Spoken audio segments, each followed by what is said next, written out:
Minglawa, welcome to MITV special talk show Perspectives. For this program, we have invited Honorable guest speaker Wu Echan, who is Councillor of Myanmar Press Council and Chairman of Myanmar E-Commerce Association, and also Deputy Chairman of Myanmar Digital Economy Association of UMFCCI. Minglawa, thank you very much for your time. And this time we are going to discuss about how Myanmar is losing out big time. So what type of once-in-a-lifetime opportunities are as we are having now? Okay, right now what is happening is, once in a millennium opportunity where companies are shifting out of China, especially companies that focus on the labor-intensive manufacturing. So they are shifting out of China and they are shifting to the regional countries, especially around Southeast Asia, in and around Southeast Asia. So that is the opportunity. As the big companies shift out of China, it represents very good FDI opportunities for the receiving countries. So why they are shifting? Because of labor force costing? Yeah, because right now, as China is, now the world's second biggest economy, right? And the labor cost per hour is around, manufacturing labor cost per hour is around getting near to $8.50. Whereas labor cost per hour around this Asia Pacific Rim countries, if you talk about India, Bangladesh, Vietnam, Thailand, Malaysia, Philippines, Indonesia, they are only like $3 per hour. So they are labor hourly rates are 1/3 of China right now. So if your company is very labor intensive manufacturing company, it makes sense to move out of China in the long term to one of these countries. So that's the major reason. The other supplementary reasons might be, because of the continuing chip war, high-tech war between the China and the US.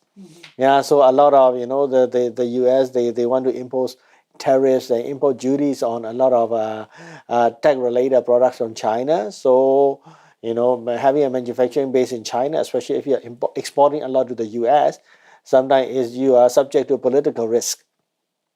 That's the second one. And the last one is, because of the trade imbalance between the two countries, they may also subject to, tariffs and import taxes and renta.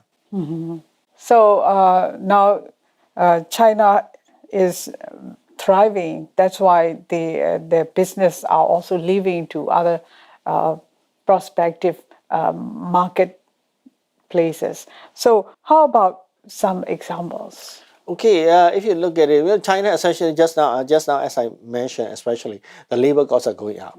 So if you look at the Japanese companies, right, before 2020, there are nearly 14,000 companies. Now it's only 12,700 companies left in China. This is for Japanese company. A good example would be Sony cameras. They shifted from China to Thailand. Shifted their production. Yeah, that's one of the example. And for example, Samsung has reduced about 2/3 of their workforce in China. Korea Samsung, over the 7-8 years period, right? And the last example would be the Dell computers. They have stated publicly that they're not buying any more chips from China from 2024 onwards. So they are also based on political agendas. Well, sometimes they want to get out of that political risk, especially if you're talking about just now Dell. So where do these big companies go? For example, how do these countries benefit? Okay, typically these countries that get out of China, especially because of the high labor cost, they went to the RCEP country, regional comprehensive economic partnership countries. These are like all the Pacific rims of the ASEAN, Philippines, Vietnam, Indonesia, Thailand, Malaysia, Cambodia perhaps, and plus the other two, India and Bangladesh. So that's where these companies went. For example, like the Taiwan companies, they produce iPhones and all the assemble the iPhone, Foxconn and Pegatron and all these things. They are moving to India. They are buying India factories, right? So for example, right now 1 in 25 iPhones in the whole world is produced by India. From 2025 onwards, India's share of iPhone production will be 1 in 4. One out of every 4 iPhones will be produced by India, made in India iPhones. Yeah, so that's how these countries are benefiting, because of the shift from China. Because these factories are originally in China, now they are moved in India. And like Taiwan University, the big university, they are training Indian workers in electronics so that they'll be ready for this high-end electronics production, such as iPhone. And another example, Google shifting their smartphone operations from China to Vietnam. Yeah, so the Vietnam is benefiting. Malaysia is already making about 10% of the world chips production. Yeah, and then for example, Qualcomm is a chip designer from US. They are moving their R&D center, research and development center, from China to Vietnam. Yeah, and the other example, Vietnam is also trying to get Intel to invest $3.3 billion chip factory in Vietnam itself. And then another Japanese food manufacturing company, Glyco, they are opening the world's biggest snack factory in Indonesia to supply to the whole world. They have shifted from China also. Yeah, and these are the few examples that companies have shifted and they have benefited all these RCEP countries plus India and Bangladesh. So how about us? Yeah, obviously Myanmar is nowhere to be seen in the list of the beneficiary. That's no good. Yeah, the only FDIs that we are currently having is from the neighboring countries, like Thailand leading the way. Yeah, at the same time, that is also not very helpful because it's not promoting this Made in Myanmar brand, right? A lot of people, so-called the FDIs coming to Myanmar, is to buy the raw materials from Myanmar and they repackage in their own country and sell it to across the world under their own brand, right? So a Myanmar brand is not coming up at all in the Made in Myanmar brand or Myanmar produced in Myanmar brand. This brand is not coming up in our FDI. That's why you see we are, in terms of beans and pulses, we are top 3 producers in the world. But in overseas supermarket, we never see any beans and pulses that are made in Myanmar. Right? Other countries buy our things in bulk and they repackage. Yeah, same as rice. Rice, we are top 5 or top 10 producers of rice in the world. But wherever you go overseas, you never see Made in Myanmar rice. Yeah, so there is so Made in Myanmar brand is not being pushed up. Yeah, even with some of the FDI from neighbors coming in.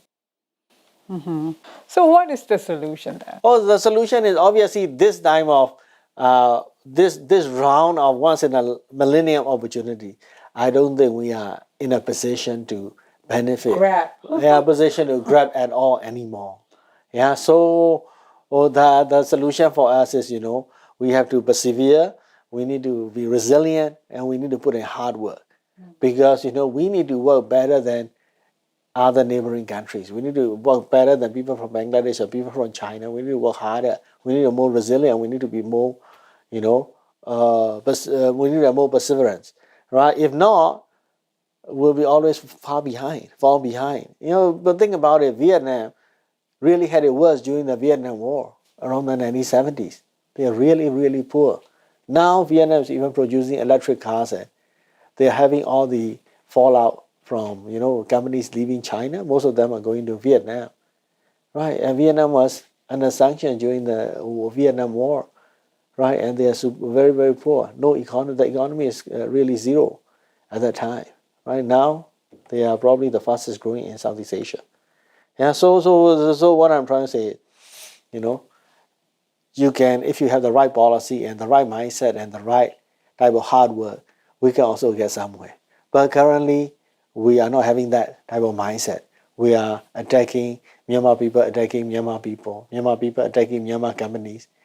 Myanmar people destroying and disparaging, talking bad about Myanmar government, Myanmar as a country. So we'll never have a good Myanmar brand because people are instead of talking good things about Myanmar, overseas especially, right? They are saying all the bad things about Myanmar people, Myanmar government, Myanmar companies. How we can grow out of that, right? And plus all the, especially on the, while we are having all this type of fights among ourselves in fighting, all our neighbors are smiling because we are getting poorer while they are getting richer, right? So this has to stop. Right? All these cyber attack and all these social punishment and all these attacking Myanmar company, it has to stop. If not, we will forever be poor. And at the same time, the government has to make sure that this type of attacks never happen again, because because of that, right? We have missed out this once in a lifetime opportunity because of Myanmar people attacking Myanmar companies and destroying Myanmar itself. Thank you, Siad. Thank you very much for your insightful discussion. So we have to think seriously how Myanmar is losing out big time. You have been watching MITV special talk show Perspectives. Thanks for joining us.